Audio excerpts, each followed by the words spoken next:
A racial discrimination lawsuit against Neiman Marcus is now pending in arbitration. Two men exchanged words in a parking garage. At that time, though, just one of those two men knew both worked for the upscale retail giant.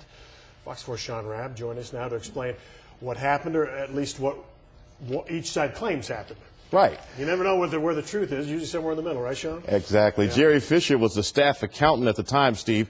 He had no idea the man he approached after a parking garage incident was a manager also at Neiman's, but he would soon find out. And though Fisher alleges that manager used a racial slur against him, Neiman Marcus apparently did not believe that, and Fisher lost his job. It started in this parking garage a year ago between two Neiman Marcus employees. A gentleman came up behind me,